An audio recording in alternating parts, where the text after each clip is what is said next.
Assalamualaikum.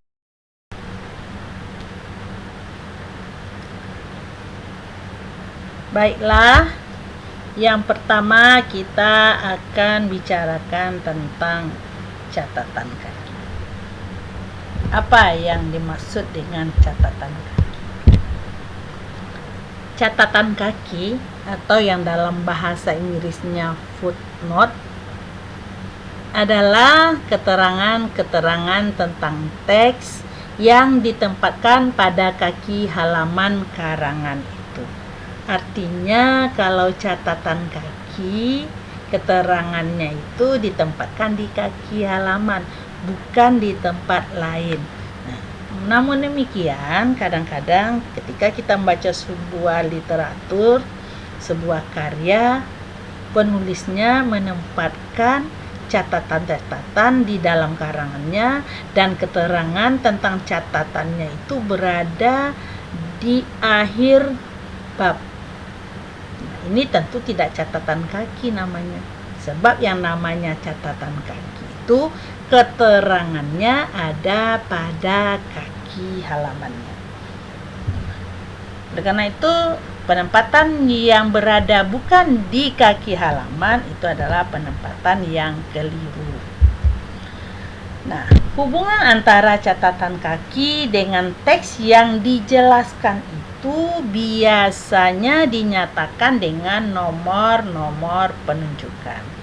Jadi, di dalam teksnya diberi nomor, kemudian di kaki halamannya nomor itu dijelaskan. Jadi dia dinyatakan dengan nomor penunjukan yang sama antara yang ada di dalam teks dengan yang ada di kaki halamannya. Kalau di dalam teksnya ada angka 1, 2, berarti di kaki halaman itu nanti akan ada angka 1 dan 2 juga. Nah, untuk nomor penunjukan ini tidak selalu menggunakan angka-angka, tetapi juga dapat menggunakan tanda-tanda yang lain, misalnya tanda astrik atau tanda bintang. Nah, jika di dalam teksnya kita gunakan tanda astrik atau tanda bintang 1, berarti di kaki halamannya akan ada pula tanda bintang 1. Kalau di dalam teksnya ada bintang 2, nanti di kaki halamannya juga ada bintang 2. Jadi jangan keliru, jangan di dalam teksnya ditandai dengan tanda asterik, di kaki halamannya dengan angka, itu adalah penulisan yang keliru. Oleh karena itu harus sama antara yang ada di dalam teks dengan yang ada di kaki halamannya.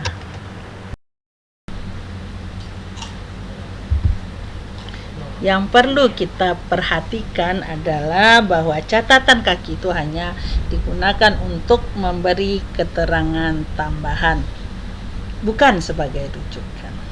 Nah, tentu saja mengenai rujukan kita semua sudah memahaminya karena sudah kita bahas panjang lebar pada pertemuan yang lalu. Nah, cara mencantumkan catatan kaki itu adalah dengan meletakkannya di kaki halaman tempat catatan itu diberikan. Untuk di dalam teksnya, kita akan meletakkan nomor-nomor penunjukan itu sesudah tanda baca, atau bisa juga sesudah huruf terakhir kalau yang kita beri keterangan tambahan itu bukan berupa kalimat. Misalnya pada judul, kita perlu memberikan keterangan tambahan tentang judul itu.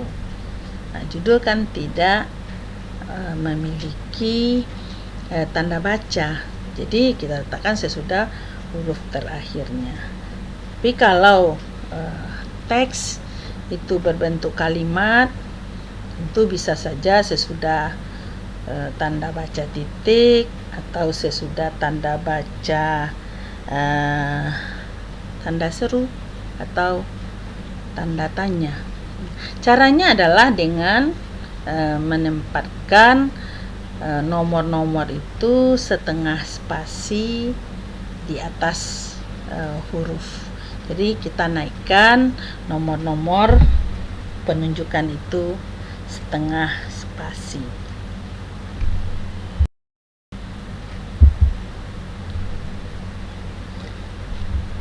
Sekarang bagaimana teknik pembuatan catatan kaki. Jadi cara membuat catatan-catatan di kaki halaman itu. Nah, penempatan catatan kaki ini memerlukan beberapa persyaratan teknis tertentu, yaitu pertama, kita harus menyediakan ruangan kosong secukupnya pada kaki halaman sehingga margin bawah tidak boleh lebih sempit dari 3 cm sesudah kita ketik baris terakhir dari catatan kaki itu. Jadi tadi kita sudah katakan bahwa kita akan menempatkannya di kaki halaman. Kalau isi catatan itu cukup panjang dan kita tidak menyediakan ruangan kosong ini, tentu isi catatan itu akan beralih ke halaman berikutnya. Nah, sementara isi catatan itu harus tepat berada di kaki halaman itu. Karena itu harus punya cara sendiri bagaimana mengaturnya agar isi catatan kaki itu tetap tidak melebihi jarak yang 3 cm, harus kosong di kaki halaman itu. Sesudah baris terakhir dari teks dalam jarak 3 spasi, kita buatlah sebuah garis yang dimulai dari margin kiri yang panjangnya kira-kira 15 ketikan. Jadi artinya sesudah teks itu kita menyediakan tempat kosong di kaki halaman. Nah, itu dengan cara kita buat sesudah baris terakhir dari teks itu kita jarakkan dulu. Jaraknya kira-kira 3 spasi, kita turunkan 3 spasi, lalu dibuatlah sebuah garis. Dan garis itu kita mulai dari margin kiri panjangnya 15 ketikan. Kemudian dalam jarak 2 spasi dari garis itu dan dalam jarak 5 sampai 7 ketikan dari margin kiri, kita tiklah nomor penunjukan itu. Kemudian langsung sesudah nomor penunjukan itu, setengah spasi ke bawahnya kita mulai mengetik baris pertama dari catatan kaki. Jarak baris dalam satu nomor penunjukan itu adalah 1 spasi, sedangkan jarak antar nomor penunjukan catatan kaki itu adalah 2 spasi. Kemudian kalau isi catatan kaki kita itu lebih dari 1 baris, baris kedua dari sebuah nomor penunjukan itu kembali kita mulai dari margin kiri. Sebab tadi baris pertamanya itu kita jorokkan ke dalam sejarak kita menulis paragraf.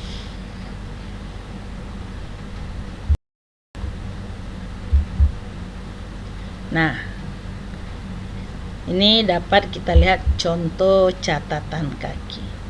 Ya, ini adalah tulisan dan tulisan ini akan kita terangkan, ya, sehingga kita punya nomor penunjukan 1 pada contoh ini.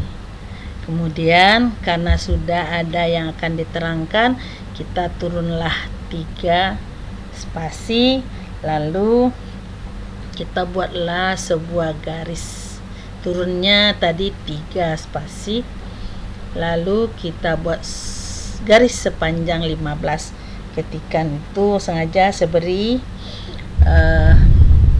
warna yang berbeda, tapi sebenarnya kalau saudara menulis tentu tidak harus warna yang berbeda, sama dengan warna tinta ketikan saudara, biasanya warna hitam ya. Jadi itu panjangnya 15 ketikan. Kemudian di bawah garis itu mulailah kita terangkan angka 1 itu dengan mengetikkan angka 1. Angka 1 itu kita ketikkan dengan cara menjorokkannya ke dalam 5 sampai 7 ketikan. Lalu kita buatlah keterangan tambahan itu. Keterangan tambahannya adalah bahwa catatan kaki itu sebenarnya berasal dari sebuah buku ya. Buku itu ditulis oleh Slamet Mulyana. Judulnya Kaidah Bahasa Indonesia. Buku itu terbit di ND tahun 1969, dan catatan ini diambil dari buku tersebut yang terdapat pada halaman 54. Jadi di bawah garis tadi, tata caranya adalah di bawah garis itu kita turunkan sejarak spasi tulisan kita, lalu jorokkan ke dalam 5 atau 7 ketukan. Kita ketiklah nomor penunjukan itu, setengah spasi ke bawahnya mulai kita buat isi catatan kakinya. Ini salah satu cara membuat isi catatan kaki sekiranya yang kita terangkan adalah sumber yang kita jadikan bahan pada tempat yang kita beri catatan itu. Nah, tentu saja ini akan berbeda pula cara penulisannya jika saudara bandingkan dengan membuat daftar kepustakaan. Di sini seperti terlihat kita menulis nama penulis dulu, kemudian nama penulis kita akhiri dengan tanda baca koma, kemudian langsung sesudahnya dituliskan judul buku karena ini adalah buku, dan diberi garis bawah atau dicetak miring. Dan penulisannya setiap awal unsur dari judul itu ditulis menggunakan huruf kapital, kecuali dua jenis kata yang tidak boleh menggunakan huruf kapital, yaitu kata depan dan kata penghubung. Kemudian setelah kita tuliskan judul buku, kita tempatkanlah di dalam tanda kurung kota, tempat terbit, dan tahun penerbitan. Antara nama kota dan tahun diberi tanda baca koma. Nah, selesai penempatan nama kota dan tahun, kita balas kurung, kemudian sertakan tanda baca koma, lalu beri keterangan tentang halaman. Jadi di sini kita singkat saja dengan hal. Hal itu artinya halaman. Nah, ini berasal dari halaman 54. Nah, karena itu kita tulis hal titik 54 titik. Nah, demikian cara menempatkannya di kaki halaman. Jadi isi catatan kaki kita tempatkan di kaki halaman. Meskipun tadi kita sudah berbicara mengenai teknik pembuatan catatan kaki, namun ketika saudara menulis skripsi nanti, saya tidak menyarankan untuk saudara menggunakan cara ini, sebab ini adalah cara penulisan yang sudah kuno yang biasa ditemukan pada karya-karyanya tahun 60-an. Penulisan ini cukup rumit, karena itu kalau saudara membuat skripsi, gunakanlah yang lebih mudah, yaitu rujukan dan bisa juga kutipan.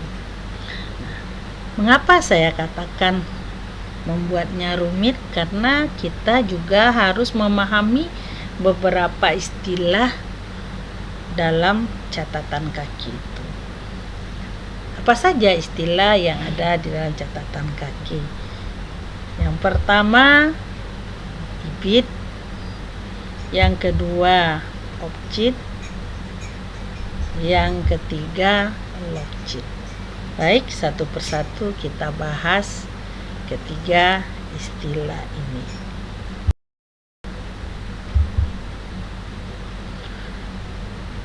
Nah, yang pertama, ibid. Apa itu ibid? Ibid adalah singkatan yang berasal dari bahasa Latin. Dalam bahasa Latin, kata ini atau kata ibid ini berasal dari ibidem, yang artinya adalah pada tempat yang sama. Ya. Jadi maksudnya pada tempat yang sama itu adalah mengikuti sumber yang sama. Jadi singkatan ini digunakan apabila catatan kaki yang berikutnya menunjuk pada karya yang telah disebut dalam catatan kaki sebelumnya. Jadi istilah ibid ini paling tidak dia akan ada pada sekurang-kurangnya nomor penunjukan kedua. Jadi dia ada pada nomor 2, sebab dia menunjuk kembali pada karya yang telah disebutkan dalam catatan kaki sebelumnya. Caranya adalah kita tuliskan ibid itu setelah nomor. Nah, kalau halamannya sama dengan nomor penunjukan sebelumnya, kita cukup mencantumkan ibid. Namun kalau halamannya berbeda, sesudah ibid itu kita juga perlu mencantumkan nomor halaman. Seperti apa bentuk penulisannya dapat kita lihat pada contoh berikut.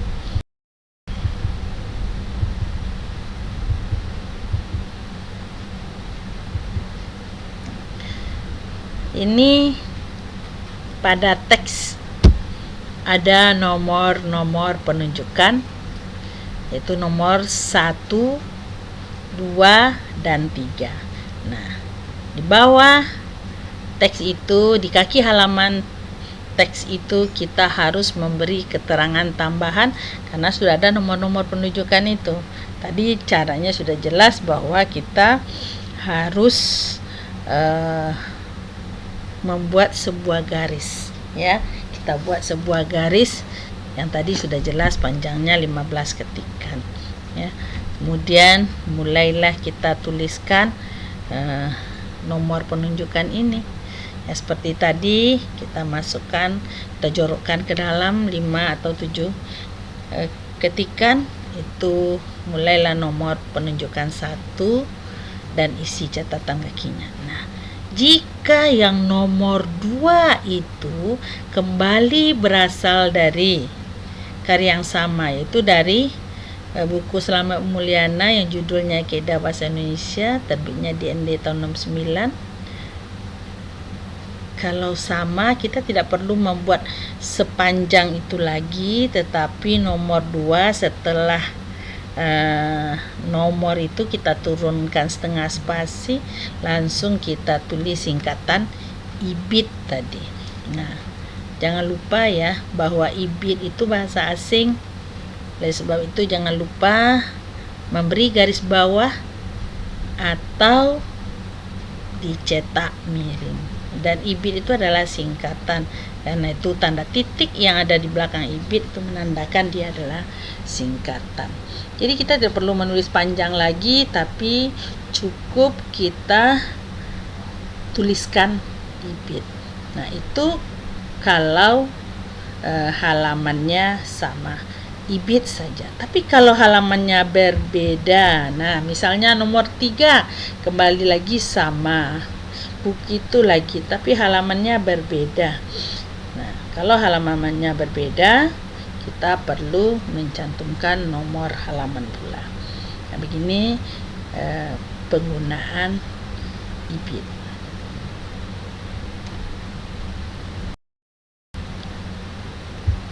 Berikutnya objek.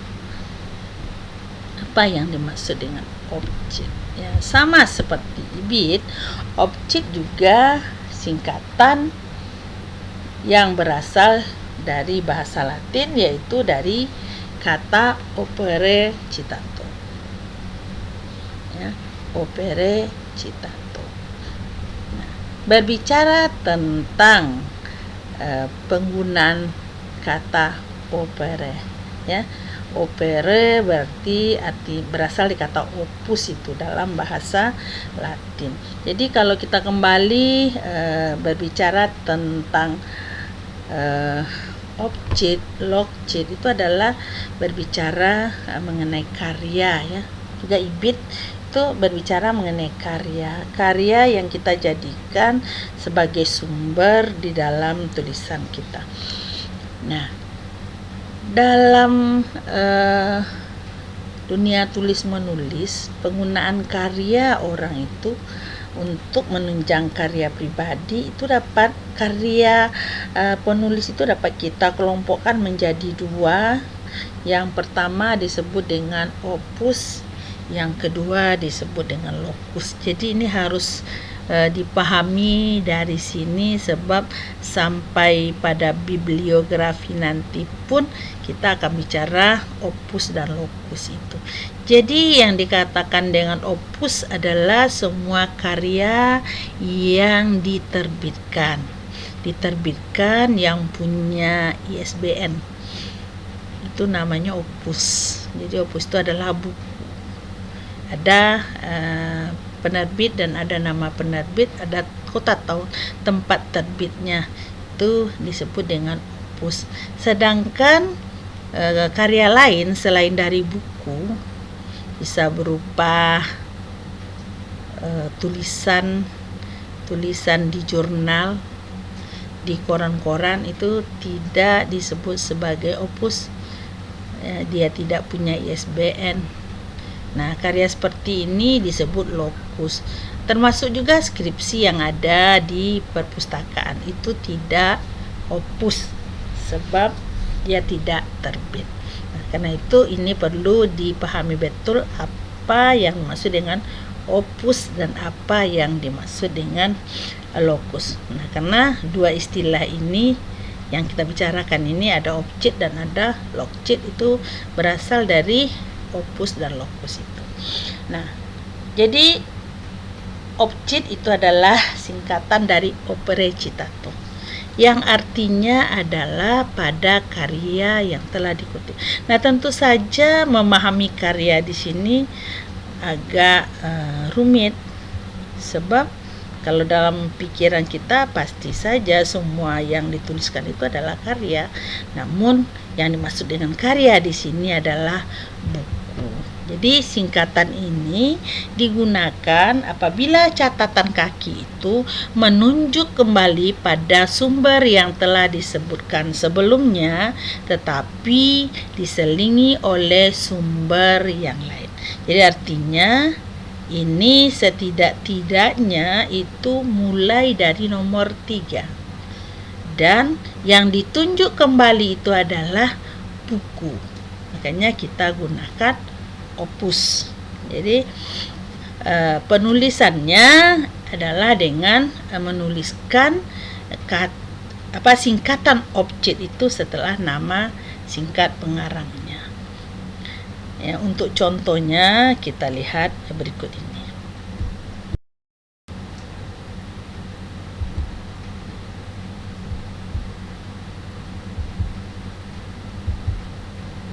Ya, kita perhatikan di dalam teks sudah ada nomor penunjukan. Sekarang kita akan memberi keterangan tentang nomor penunjukan itu. Kembali seperti tadi, nomor 1 itu adalah catatan. Kita beri catatan kaki bahwa yang nomor 1 itu kita ambil dari buku Slamet Mulyana, atau kita simpulkan dari buku Slamet Mulyana. Bisa saja seperti itu, bisa kita simpulkan atau bisa kita ambil begitu saja dari buku Slamet Mulyana. Ya, tadi sudah ada bagaimana cara penulisannya. Kemudian nomor 2 ini bukan buku Slamet Mulyana, tapi sudah ada buku yang lain lagi. Misalnya ini diambil dari buku Boris Graf, judulnya Tata Bahasa. Itu buku yang diterbitkan oleh yang diterbitkan di ND juga, sama seperti yang nomor 1, tapi ini pengarangnya beda, tahun terbitnya berbeda juga. Nah, lalu nomor 3 kembali sama dengan nomor 1. Ya, tadi dikatakan bahwa apabila catatan kaki itu menunjuk kepada nomor sebelumnya tapi telah diselingi oleh sumber yang lain. Ya, jadi ini kembali menunjuk kepada nomor 1, yaitu buku Slamet Mulyana. Tapi nomornya sudah bukan nomor 2, melainkan nomor 3. Sehingga ada yang menyelinginya, diselingi oleh buku lain yang terdapat pada nomor 2 itu.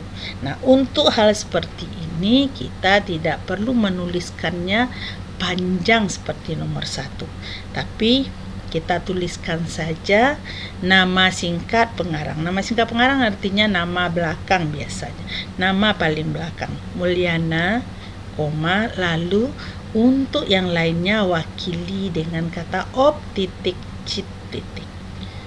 Nah, kalau halamannya sama cukup op cit saja. Tapi karena halamannya berbeda, kita juga perlu mencantumkan nomor halaman itu. Nah, mengapa kita gunakan op cit? Karena ini adalah buku. Jelas tadi dari cara penulisannya yang kita cetak miring itu adalah buku. Jadi karena ini buku, maka kita mencantumkan istilah objek.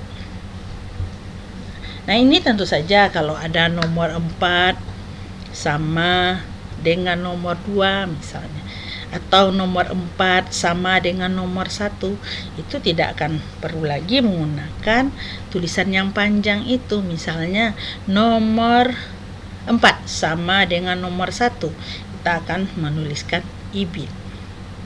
Nomor 4 sama dengan nomor 2, kita akan menuliskan graf op titik titik misalnya. Demikian seterusnya sampai nomor berapapun bisa kita urutkan. Selama dia adalah buku, itu istilah yang akan dipakai adalah objek.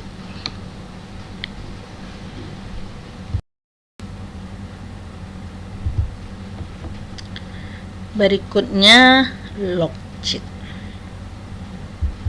Sama seperti ibit dan objek, logchit juga berupa singkatan yang juga berasal dari bahasa Latin.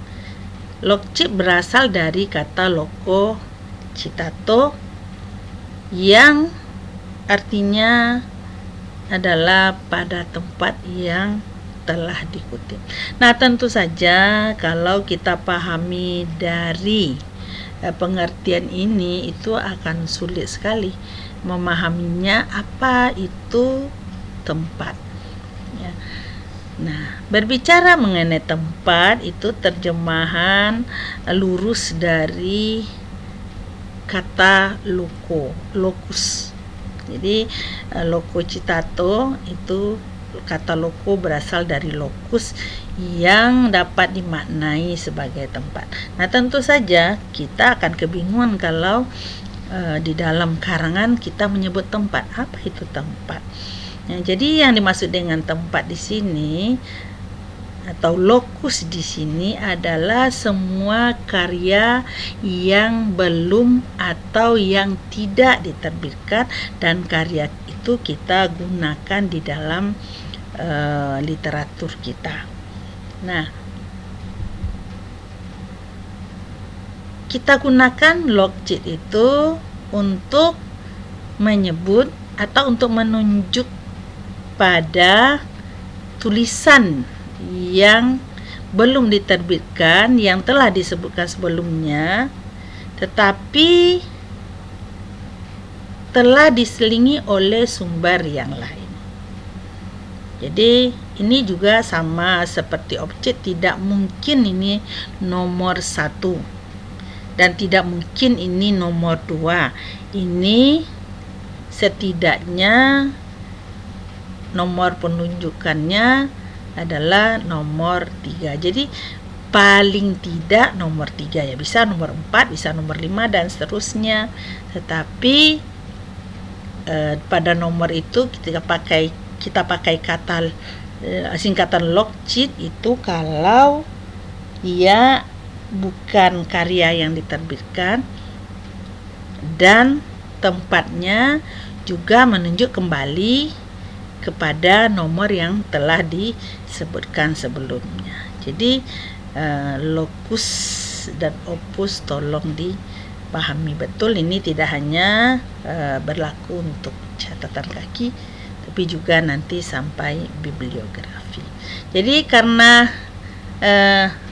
artikel misalnya, artikel itu mungkin diterbitkan di dalam sebuah jurnal, tetapi yang diterbitkan bukan judul artikelnya, melainkan judul jurnalnya. Karena itu ini tidak disebut sebagai karya yang terbit, melainkan ini adalah bagian dari karya. Karena itu dia juga disebut sebagai locus. Ya, tadi juga saya katakan bahwa skripsi misalnya disertasi, kemudian tesis itu juga tidak diterbitkan. Karena itu dia termasuk ke dalam jenis locus. Nah, sebagai contoh kita dapat melihat sebagai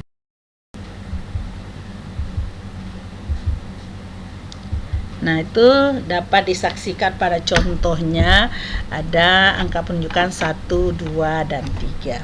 Nah, kembali seperti tadi kita susunlah si catatan kakinya. Nah, nomor 1 ini adalah uraian yang mungkin disarikan dari karya penulis bernama Tamrin Nurdin pada karyanya yang tidak diterbitkan. Ini adalah sebuah diktat kuliah, judulnya Penuntun Menulis Karya Ilmiah. Ya, tempat penulisannya adalah di Kota Padang pada tahun 1977. Lalu kemudian nomor 2. Nomor 2 ini tidak sama dengan nomor 1. Ya, tapi ini adalah berasal dari buku Selamat Mulyana berjudul Kaidah Bahasa Indonesia. Lalu nomor 3, jika nomor 3 ini kembali sama dengan nomor 1, kita tidak perlu menulis panjang lagi seperti nomor 1 itu, melainkan kita akan tuliskan nama belakang dari penulisnya, kemudian kita cantumkan singkatan logcit di belakang nama itu, dan antara nama penulis dengan log C itu tanda baca yang diberikan adalah tanda baca koma. Tolong diperhatikan bahwa log C harus cetak miring atau diberi garis bawah. Ya, tentu saja kalau tulisan tangan atau mengetik pakai mesin tik, tolong dengan garis bawah. Tapi kalau dicetak tentu dengan komputer atau dicetak itu tentu dengan menggunakan tulisan miring. Nah, beginilah cara penggunaan istilah-istilah yang ada di dalam catatan kaki. Nah, tentu saja ini bisa saudara urut nih, nomor-nomor ini tidak hanya 1, 2, 3, mungkin ada 4, 5, 6, 7. Nah, tergantung 4 itu apa. Kalau 4 sama dengan 1, tentu singkatan yang diberikan adalah IBIT, ya. Nah, tapi yang penting diingat lagi adalah bahwa log sheet bisa saja tanpa halaman, sebab bisa saja karya tulisnya kalau berbentuk log sheet bisa saja sebuah artikel pendek, bisa saja halaman koran. Jadi kalau tidak kita sertai dengan nomor halaman itu tidak apa-apa. Namun perlu diingat lagi bahwa ini nomornya tidak hanya 1, 2, 3 ya, tapi bisa 1, 2, 3, 4, 5, 6, 7, tergantung sama dengan yang mana atau sumbernya berbeda lagi. Nah, ini perlu saudara pahami sehingga dalam menuliskannya nanti tidak ada kekeliruan penggunaannya. Di sini bit kah, objek kah, atau log sheet. Nah, demikianlah cara membuat catatan kaki. Jadi karena kerumitannya inilah saya sarankan ya tidak perlu saudara repot menggunakan catatan kaki, cukup gunakan kutipan dan rujukan. Nah, berikutnya kita akan pindah pada materi berikutnya, yaitu bibliografi.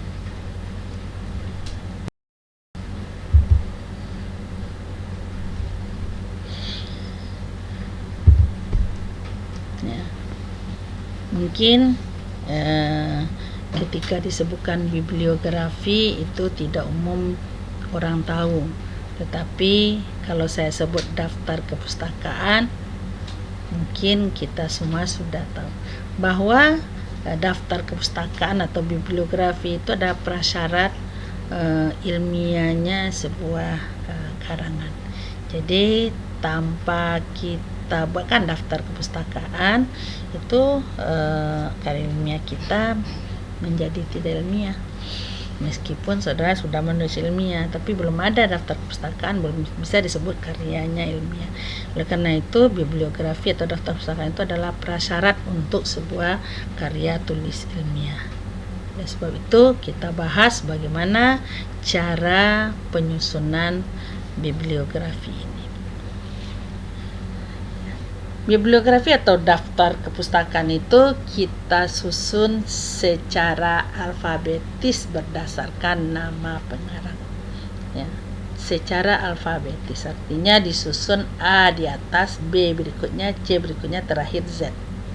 Itu yang disebut dengan alfabetis. Oleh karena itu, dalam pencantumannya kita tidak perlu lagi memberi nomor urut. Jangan diberi pula nomor urut, nomor 1 A, nomor 2 B. Nah, itu menjadi mubazir. Karena kita sudah mencantumkan secara alfabet, maka tidak perlu diberi lagi nomor urut.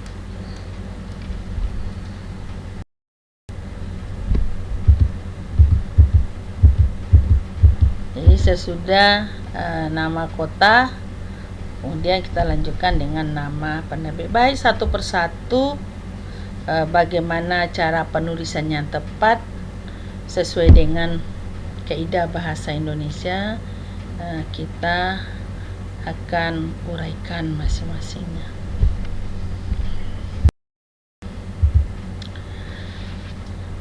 Nah, kita mulai dari penulisan nama pengarang. Nama pengarang itu macam-macam ya. sebuah karya itu juga ditulis oleh pengarang yang bermacam-macam pula. Ada yang 1 orang pengarang, ada 2 orang pengarang, ada 3 orang pengarang, bahkan ada 4 orang pengarang, bahkan lebih dari 4 pengarang juga ada. Jadi bagaimana pencantumkan nama pengarang, ya? Kita lihat dari karya yang ditulis oleh seorang penulis. Nah, kalau kita akan mencantumkan pada literatur kita sebuah karya yang ditulis oleh seorang penulis. Nah, tentu saja ini ada pula bermacam persoalan di sini, sebab nama penulis itu macam-macam. Ada yang 1 unsur, ada yang 2 unsur, ada yang 3 unsur, ada yang 4 unsur, dan seterusnya.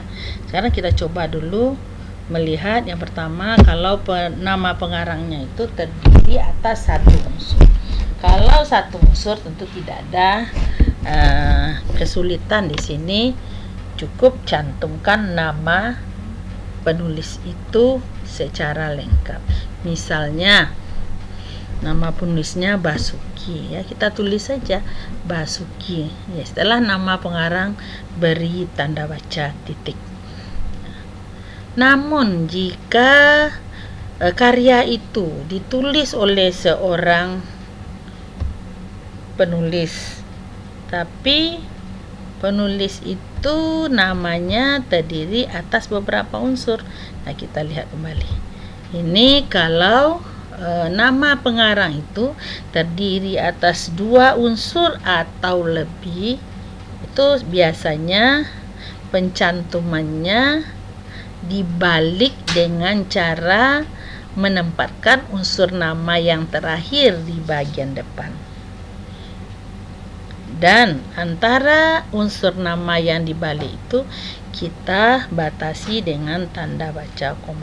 Nah, tentu saja pembalikan nama ini bukan tanpa alasan, bukan dibalik begitu saja. Nama pengarang sudah diberikan oleh orang tuanya dengan barangkali memakai ritual, atau pemberian nama itu juga disertai dengan potong hewan.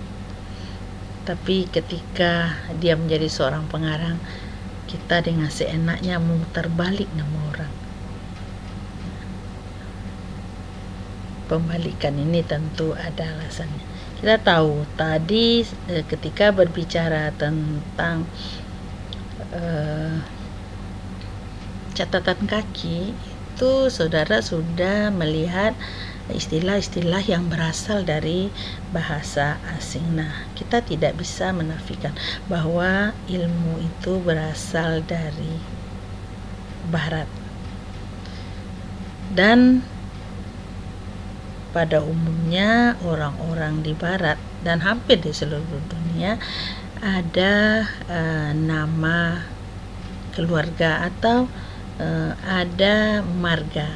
Nah, kebetulan saja orang Indonesia jarang yang memiliki marga, kecuali dari Sumatera Utara, Sulawesi Utara misalnya, mereka punya marga. Tapi suku bangsa lain di Indonesia tidak memiliki marga. Jadi kalau kita bicara pembalikan nama ini, itu berasal dari marga ini. Biasanya kalau dalam kehidupan sehari-hari, marga ditempatkan ke paling akhir dari nama seseorang.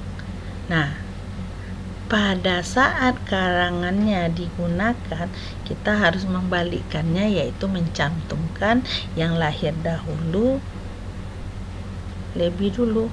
Jadi paling depan itu adalah yang nama yang dahulu, nama yang pertama. Jadi marga dulu, baru nama yang lain. Nah, bagaimana dengan nama orang Indonesia yang tidak memiliki marga? Nah, itulah kita lihat semuanya sudah dibalik namanya, ya.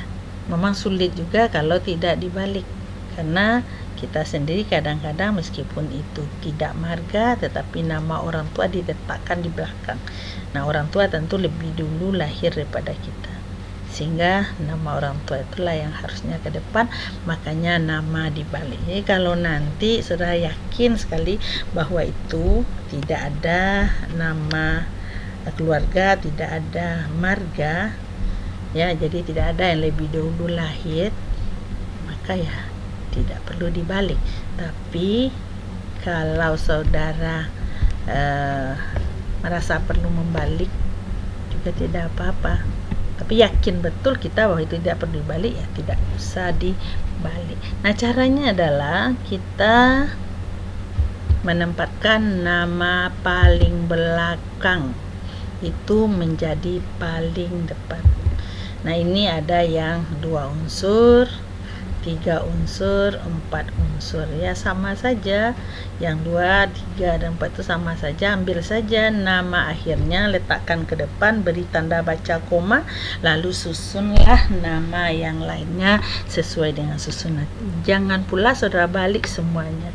Misalnya Sultan Takdir Alisah Bana, kita akan menulis di dalam bibliografi kita menjadi Alisah Bana, Sultan Takdir.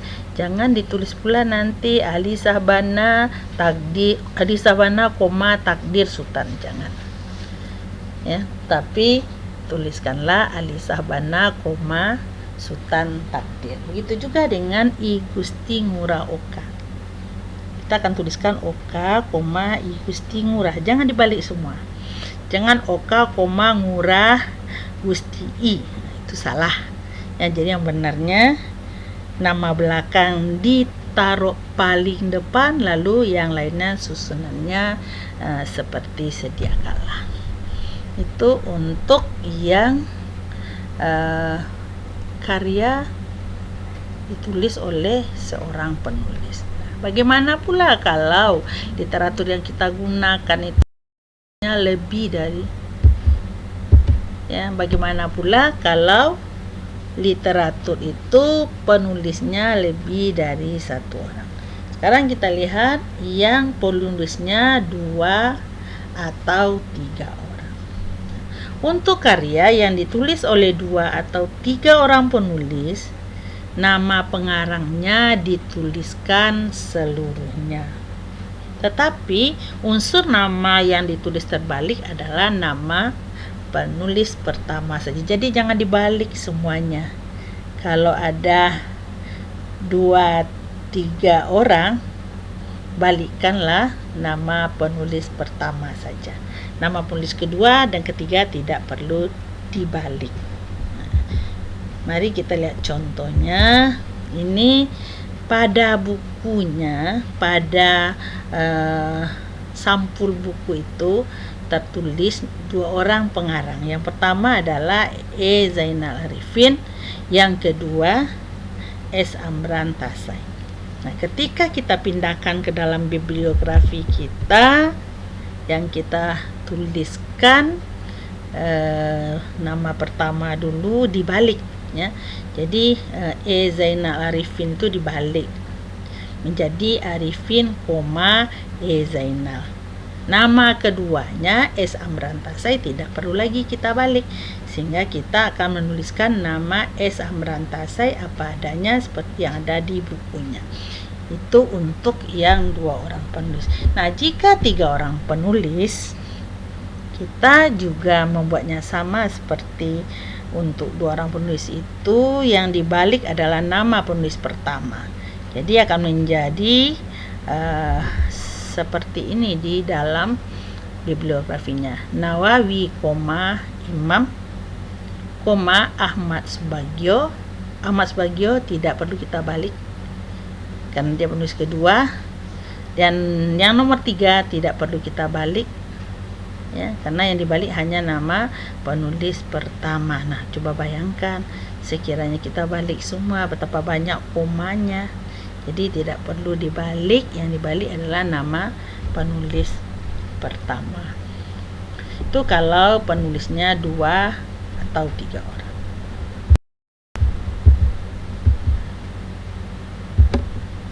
Nah, Nah, sekarang jika penulisnya 4 orang atau lebih, ya. Kalau karya itu ditulis oleh banyak orang, 4 orang atau lebih. Nah, kalau nama penulis banyak seperti ini, jangan pula kita tuliskan semua nama penulis. Kita hanya perlu mencantumkan nama penulis pertama, ya tentu saja nama itu dibalik. Sedangkan nama penulis yang lain itu, yang banyak itu cukup diwakili dengan singkatan DKK. Ya, DKK itu berasal dari dan kawan-kawan. Nah, singkatan ini kita cantumkan setelah nama penulis pertama yang sudah dibalik itu. Jadi jangan sampai nanti ini karena yang kita kenal nama penulisnya adalah nama ke-6, jadi kita cantumkan semuanya sehingga satu baris sudah digunakan untuk mencantumkan nama penulis. Nah, ini bukan tata cara penulisan yang benar. Jadi yang benarnya, kalau 4 orang atau lebih, tuliskanlah nama penulis pertama saja, sedangkan nama yang lain diwakili oleh singkatan DKK. Sebagai contoh dapat kita lihat di sini, ini pada bukunya tercantum 4 orang penulis. Ada Hasan Alwi, Sunjono Darjo Wijoyo, Hans Lapoliwa, dan Anton M. Lyono. Nah, ketika ini kita jadikan bibliografi, susunannya akan menjadi Alwi, Hasan, DKK. Alwi, Hasan, DKK. DKK itu untuk mewakili yang 3 orang lagi.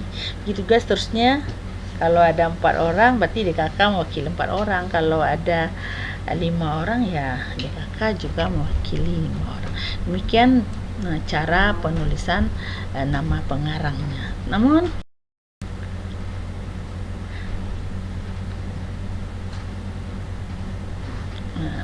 di dalam suatu karangan kita mungkin tidak menemukan nama pengarang. Sebagai contoh dapat kalian saksikan pada buku pegangan kalian yang berjudul IID, Ijazah Bahasa Indonesia yang Sempurnakan. Itu jelas buku itu tidak ada nama pengarangnya. Ketika kita cari di bukunya tidak ada nama pengarang, nah bukan berarti kita kosongkan nama pengarang, ya bukan berarti kita ganti dengan tanda baca yang lain atau kita ganti dengan garis misalnya, bukan begitu ya. Jika nama pengarang tidak ada, jadikanlah nama instansi atau nama lembaganya sebagai nama pengarang. Jangan nama penerbit, tapi nama lembaga atau nama instansi. Jadi misalnya buku YD itu dikatakan di sana disalin dari Pusat Pembinaan dan Pengembangan Bahasa. Makanya yang menjadi nama pengarang atau nama penulis di dalam bibliografi kita adalah Pusat Pembinaan dan Pengembangan Bahasa. Nah, tentu saja ini tidak perlu dibalik karena tidak ada marganya di situ. Tidak ada nama dari orang yang lebih dahulu lahir di situ. Karena itu tidak ada yang dibalik. Kita akan tuliskan Pusat Pembinaan dan Pengembangan Bahasa. Nah, jika yang literatur yang kita gunakan adalah berupa bunga rampai, di situ karya itu akan dihimpun oleh seorang editor, yang kita cantumkan sebagai nama pengarangnya adalah nama editor itu. Nah, tentu saja karya ilmiah adalah karya yang jujur. Jujurlah akui bahwa itu bukan nama pengarang, tetapi itu adalah editornya. Maka di belakang nama pengarang kita akan cantumkan kata editor itu atau singkatannya. ya. Sebagai contoh dapat kita lihat, misalnya Sisman dia hanya sebagai editor, kita tulislah situ editor ya. Kebetulan ini contoh yang ada namanya satu unsur.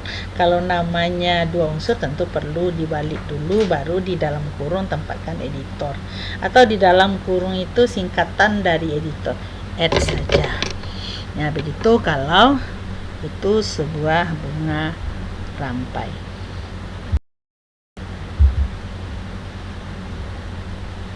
Nah, berikutnya penulisan tahun penerbitan. Ya, jadi selesai nama penulis, kita masuk pada angka tahun penerbitan. Nah, angka tahun ini kita tulis setelah nama pengarang. Sekarang nama pengarang tadi kita beri tanda baca titik, kemudian cantumkan tahun terbit, dan tahun terbit itu juga diberi tanda baca titik. Ini contoh penulisan angka tahun. Jadi setelah nama pengarang, nama pengarangnya dibalik, kemudian diakhiri dengan titik, langsung dicantumkan tahun terbit atau tahun penulisan karya itu. Nah, yang jadi persoalan sekarang, bagaimana sekiranya ada dua literatur atau lebih ditulis oleh pengarang yang sama.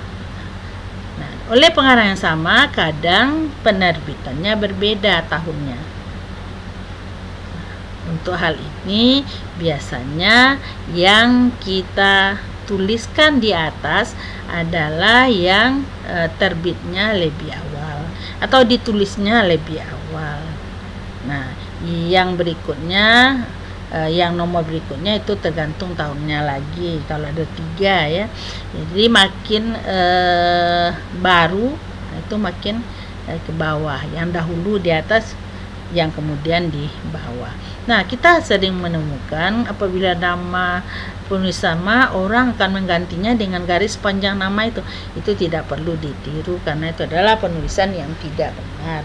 Yang benarnya nama penulis harus ditulis ulang, jangan diganti dengan garis. Mengetikkan garis panjang itu sama saja dengan lamanya pengetikan akan sama dengan waktu mengetikkan namanya secara lengkap. Karena itu jangan ganti nama penulis dengan garis, melainkan namanya ditulis ulang.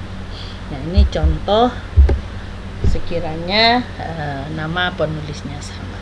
Nah, ini Sudaryanto menulis buku tahun 1982 dan 83. Kedua buku ini kita gunakan sebagai literatur, sehingga yang kita tempatkan di atas adalah yang tahun 82, yang kita tempatkan berikutnya adalah tahun 83.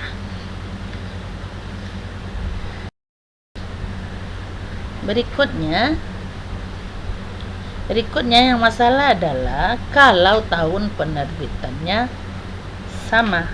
Tahun penerbitannya sama, ditulis oleh orang yang sama. Nah, bagaimana cara kita menempatkannya di dalam karya kita? Sebab yang kita tempatkan di dalam daftar kepustakaan itu atau di dalam bibliografi itu adalah yang kita gunakan di dalam karya kita, baik kita kutip maupun kita rujuk. Jadi kalau tidak ada di dalam tulisan kita menggunakan literatur itu, ya tidak boleh kita daftarkan di sini. Jadi kalau kita gunakan pendapat orang di dalam karya kita, itulah yang kita susun kembali di dalam bibliografi ini. Nah, yang jadi persoalan adalah jika tahun terbitnya sama. Kita ingat bahwa ketika membuat rujukan atau membuat kutipan, di situ dicantum di dalam rujukan itu atau dalam kutipan itu yang dicantumkan adalah nama akhir pengarang dan tahun terbit. Nah, sekarang kalau nama pengarangnya sama, tahun penerbitannya sama, ketika seseorang ingin mencari karya yang asli, bagaimana caranya kalau kita tidak hati-hati mencantumkannya mulai dari membuat kutipan itu. Karena itu perlu berhati-hati sekali. Tolong dilihat pada bukunya tahun penerbitannya bagaimana. Kalau tahun penerbitannya sama, ya, penulisnya sama, tahun penerbitannya sama, karena itu kita harus mencari cara bagaimana membedakan karya yang berbeda ini, sebab yang dicantumkan di dalam teks dan di dalam bibliografi ini adalah nama pengarang, ya. Jadi nama pengarang dan tahun terbit. Kalau yang dicantumkan di dalam teks itu biasanya hanya nama pengarang dan tahun terbit.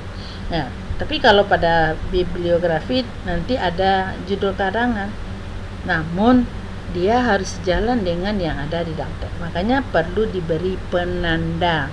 Jadi kalau angka tahunnya sama, penulisnya pun sama, di belakang angka tahun itu perlu kita beri ciri pembedanya, yaitu menggunakan huruf A, B, atau C. Jadi jangan hanya angka tahun, sehingga di dalam kutipan kita mungkin juga angka tahun akan disertai A, B, dan C itu. Sebagai contoh dapat kita lihat misalnya dalam karya kita menggunakan 2 buku karya dari Kunchara Negara, tapi buku itu diterbitkan pada tahun yang sama dengan judul yang berbeda. Nah, ini yang beri A dan B adalah kita penulisnya mau memberikan yang mana yang A, yang mana yang B, tapi jangan sampai tertukar.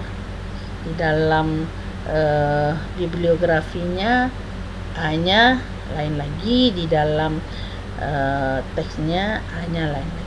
Jangan sampai tertukar. Harus berhati-hati menentukan atau meletakkan ciri pembeda A, B, dan C. Itu kalau angka tahunnya sama. Nah, bagaimana pula kalau literatur itu atau karya itu tidak memiliki angka tahun? Nah, jangan nanti ketika tidak ada angka tahun sudah kosongkan atau diberi tanda strip. Nah, ini tidak boleh. Ya, kita harus jujur. Kalau kita menemukan karya yang tidak berangka tahun, kita harus beritahu pembaca karya kita bahwa kita menemukan buku yang tidak berangka tahun, sehingga di dalam bibliografi kita akan mencantumkan keterangan tanpa tahun, atau kita bisa menggunakan singkatannya yaitu TT. Jadi kalau tidak ada angka tahun, beginilah cara penulisannya. Di tempat penulisan tahun kita beri keterangan tanpa tahun atau TT. Itu untuk cara penulisan tahun penerbit. Sekarang bagaimana cara penulisan judul, ya, judul karangan dan keterangan lain yang ada di karangan itu. Yang pertama yang kita lihat dulu adalah opus. Ya, opus. Tadi sudah jelas bahwa opus itu adalah buku. Bagaimana cara menuliskan judul kalau karya yang dijadikan literatur itu adalah buku? Nah, ya, buku tentu telah terbit, berarti dia opus, ya. Nah, kita akan menuliskannya setelah angka tahun. Penulisannya dilakukan dengan cara menuliskan setiap awal unsurnya itu menggunakan huruf kapital, kecuali untuk 2 kata, yaitu kata depan dan kata penghubung. Jadi 2 kata itu apabila kita tidak menulis seluruhnya dengan huruf kapital, hanya awal unsurnya kapital, 2 kata ini tidak boleh menggunakan huruf kapital. Jadi kita tulislah judul itu menggunakan huruf kapital setiap awal unsurnya, kecuali unsur itu berupa kata depan dan kata hubung, itu tidak boleh huruf kapital. Nah, setelah kita tulis, kita beri garis bawah. Tapi kalau sekarang tentu harus cetak miring karena kita menulis memakai komputer. Itu cara penulisannya.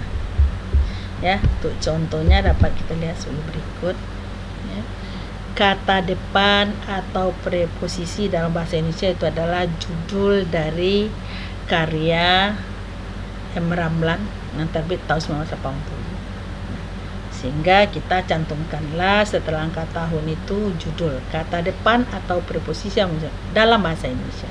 Seperti saudara perhatikan di judul ini ada yang unsurnya tidak ditulis dengan huruf kapital, yaitu atau dan dalam.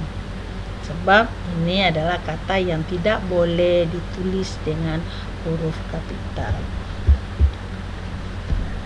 Kalau buku itu disertai dengan subjudul,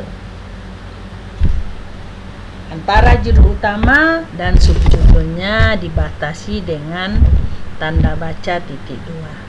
Dulu sudah pernah kita baca di dalam kelas bagaimana penggunaan tanda baca titik dua.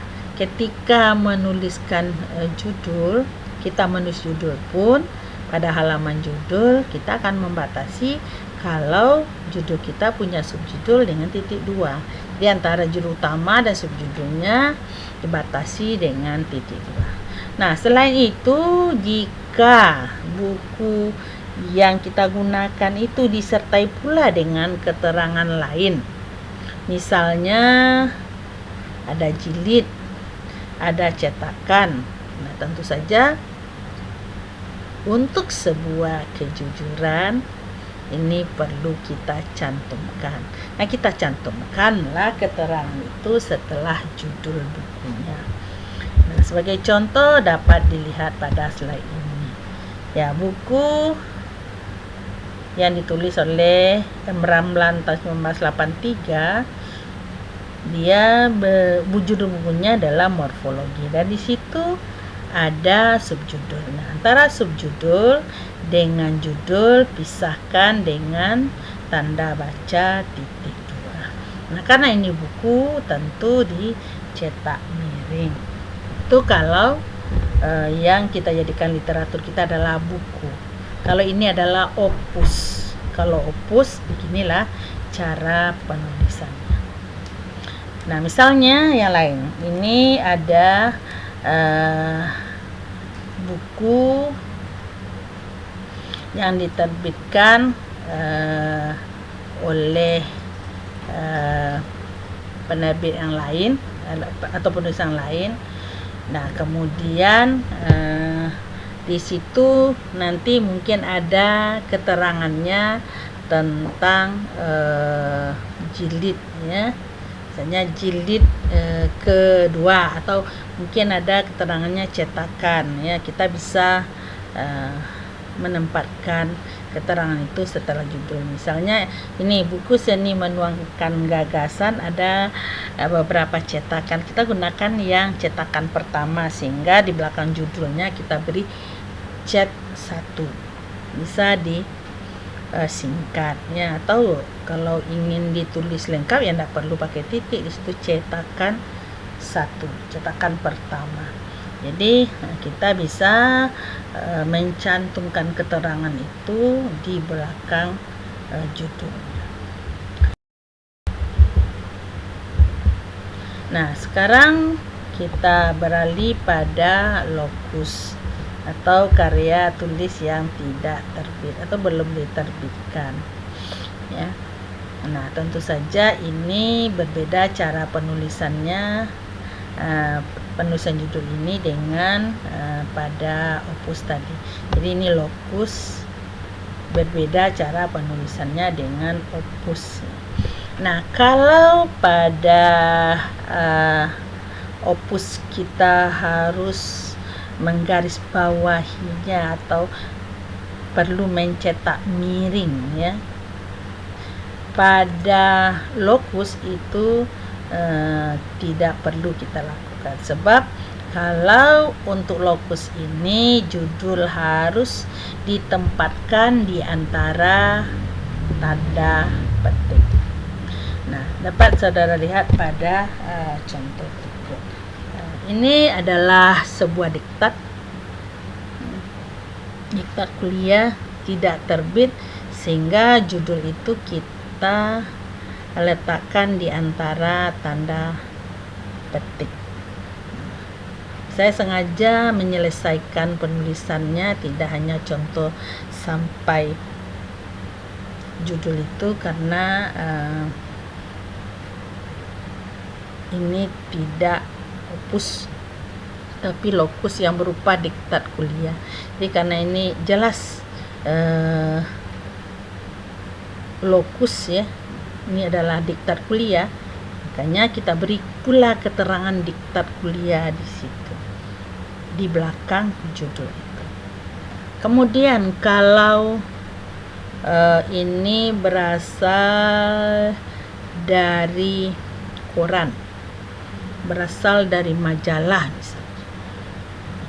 Koran, majalah itu cara penulisan judulnya akan sama. Kita tempatkan judul tulisannya di dalam tanda petik, kemudian nama koran atau nama jurnal atau nama majalahnya itu kita tempatkan setelah judul itu dengan memberinya garis bawah atau cetak miring. Ini karena ini berasal dari koran ya, Media Indonesia 12 Agustus 2002. Sehingga nama korannya Media Indonesia itu ditempatkan setelah judul itu. Nah, judulnya di dalam tanda petik ya, tanda kutip. Nah, tentu saya akan bertanya, saat ini banyak sekali yang menggunakan sumber dari internet. Ya, internet tentu termasuk ke dalam lokus. Nah, kalau dia lokus tentu sama penulisannya dengan yang ada di contoh ini. Jadi sekiranya diambil dari internet, kita tuliskanlah nama penulisnya dengan ketentuan sebagaimana telah dijelaskan pada aturan penulisan nama penulis tadi, kemudian tahun disertai dengan tahunnya, kemudian judul yang kita ambil dari internet itu kita letakkan di antara tanda petik atau tanda kutip itu, lalu nama situsnya dimiringkan, kemudian lanjutkan dengan tanggal akses. Ya, sama saja dengan penulisan yang ada di penulisan judul yang kita ambil dari surat kabar. Nah, begitu juga kalau dia berasal dari jurnal. Nah, nama tulisannya di dalam tanda kutip, kemudian nama jurnalnya tulisan miring atau digaris bawahi, kemudian koma, nomornya, tahunnya sudah ada, nomornya, kemudian ada kode tahun juga di situ, tahun ke-20 misalnya. Nah, tolong diletakkan setelah nama jurnal itu. Nah, itu cara penulisan untuk karya-karya yang kita kenal dengan istilah lokus tadi. Nah, berikutnya adalah penulisan nama kota. Tentu saja nama kota kita tempatkan setelah judul. Kemudian kalau nama kota ini nanti disertai dengan nama penerbit, itu tanda baca yang digunakan adalah tanda baca titik 2. Tapi kalau tidak ada nama penerbit, ya setelah nama kota akan diberi tanda baca titik. Nah, ini dapat saudara amati kembali pada halaman sebelumnya, tata cara penulisan judul yang contohnya adalah daftar kuliah tadi. Nah, jadi kalau ada nama penerbit itu setelah nama kota kita akan memberi tanda baca titik 2. Ini contohnya ya. Jadi setelah kota ada titik 2.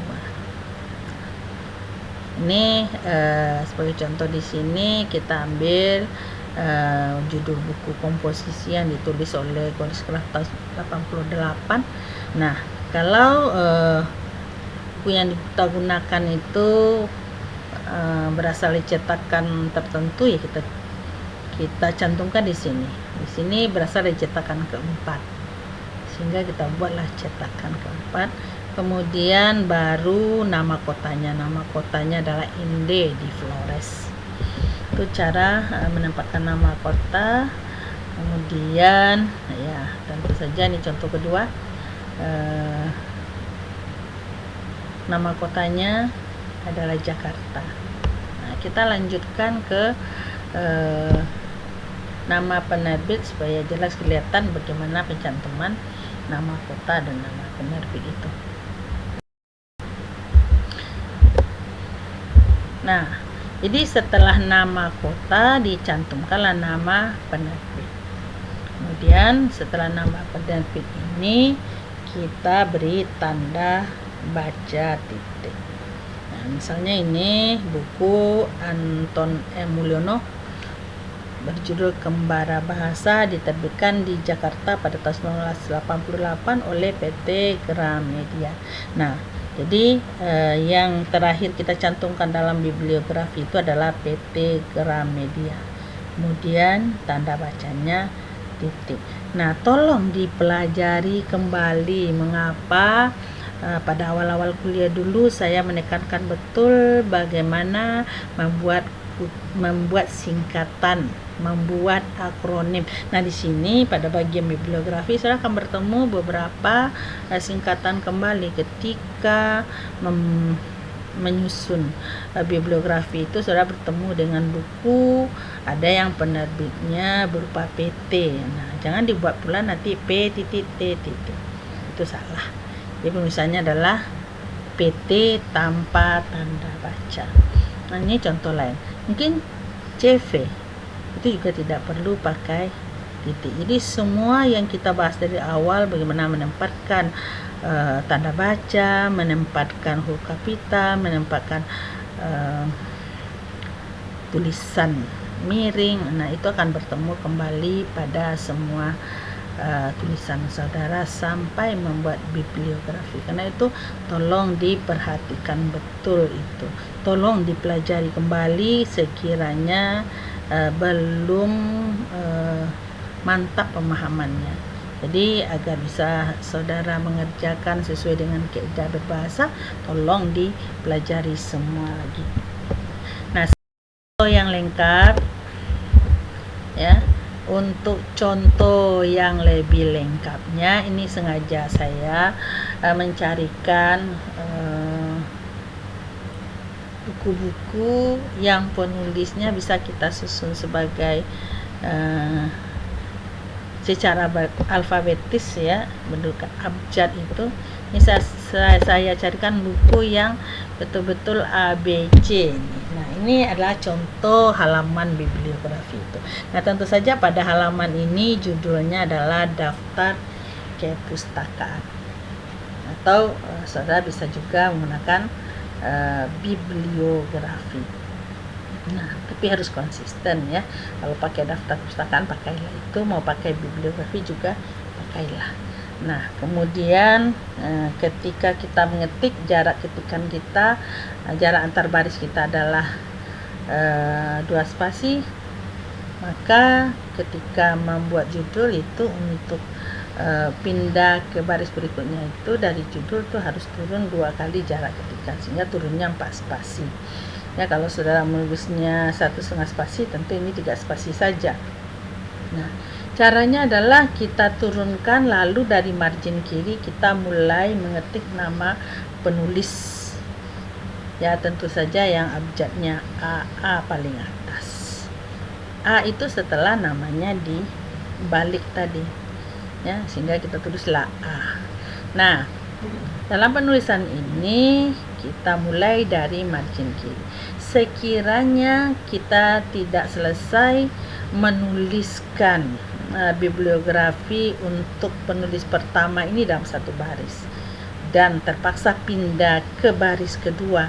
Nah, untuk baris kedua kita harus memberi atau kita harus memasukkannya ke dalam dengan jarak 10 ketikan. Jarak antar baris di dalam satu nama ini adalah 1 spasi. Ya, jadi antara baris 1 dengan baris kedua dalam nama pengarang itu jaraknya 1 spasi. Begitu juga kalau dalam tulisan kita tulis dalam daftar pustaka kita tulis nama pengarang pertama dan ternyata tidak selesai dalam 2 baris, tentu harus 3 baris. Nah, itu dalam satu nama pengarang itu jarak antar barisnya adalah 1 spasi. Nah, sekarang mau pindah ke penulis kedua, yang B. Ya, yang B tadi A, sekarang B. Nah, pindah yang kedua itu jaraknya adalah sebesar jarak spasi tulisan kita. Kalau kita menulis 2 spasi, tentu jarak ini adalah 2 spasi.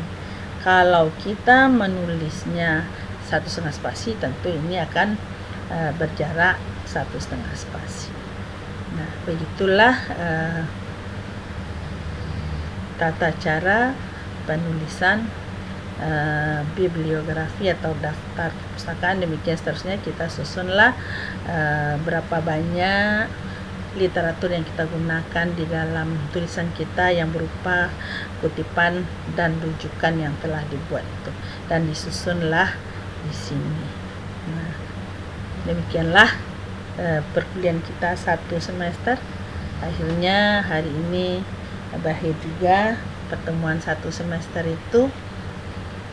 Banyak maaf, wabillahi taufiq wal hidayah. Assalamualaikum warahmatullahi wabarakatuh.